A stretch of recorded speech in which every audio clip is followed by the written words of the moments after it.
आत्मचिंतन करना है कि अगर आज की दुनिया, सारी दुनिया है ना, सुख सुविधाएं जो हमें ललचाती है, दुनिया की सारी सुख सुविधाएं हमारे पास है लेकिन मन में शांति नहीं है, तो क्या हम खुद को सफल मानेंगे?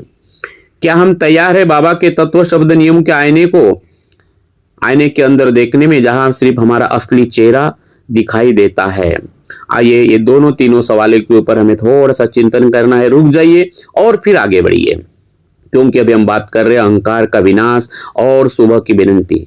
महान त्यागी बाबा जुमदेव जी ने हमें जो सुबह की विनंती दी है वो केवल शब्दों का उच्चारण नहीं है, ये आत्मा का परमात्मा से सीधा संवाद है, बीच में कोई दलाल नहीं है। दुनिया के लिए प्रार्थना शायद अपनी मांगे पूरी करने का जरिया है, लेकिन एक सच्चे सेवक के लिए विनंती अपने अहंकार की आहुति देने का यज्ञ है।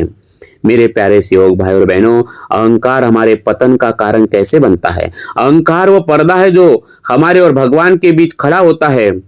जब हम कहते हैं कि मैंने ये किया, ये मेरा है, मेरे कारण है, मैं ही सही हूं, मेरे ऊपर बाबा की कृपा है ना, तब हम भगवान की शक्ति को नकार देते हैं। अहंकार इंसान को अंधा बना देता है, वह दूसरों के दुख नहीं देख पाता, खुद की गलतियों को सुधार नहीं पाता।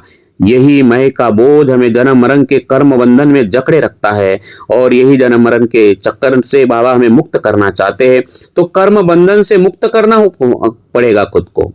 तो मेरे प्यारे सेवक भाई बहनों, मिटा दे अपनी हस्ती को। अगर कुछ मर्तबा चाहिए कि दाना खाक में मिलकर ही गुले गुलजार होता है। इसका अर्थ यह है कि जैसे बीज खुद को मिट्टी में मिटा कर ही सुंदर फूल बनता है, वैसे इंसान अहंकार को मिटा कर ही परमात्मा को प्राप्त कर सकता है। और इसलिए चार तत्वों की अगर प्राप्ति चाहिए, निष्काम कर्मयोग चाहिए, तो सुबह के विनंती के माध्यम से हमारे मैं को मारना जरूरी है, अहंकार को मारना जरूरी है। जब हम सुबह की विनंती में झुकते हैं तो हम स्वीकार करते हैं कि भगवान बाबा हनुमान जी, हे परमात्मा, मैं कुछ भी नहीं हूं, जो कुछ भी है वो आप है, आप सर्वे सर्वा हो, मैं निमित्त मात्र हो। विनंती के माध्यम से हम खुद को पहचानते हैं, हम देखते हैं कि हमारे भीतर कितनी कमियां हैं, कितने विकार है। ये मार्ग संसार को बदलाने की जिद नहीं करता, बल्कि स्वयं को सुधारने का संकल्प दिलाता है। बाबा कहते हैं कि अगर तुमने खुद को जीत लिया तो तुमने पूरी दुनिया को जीत लिया।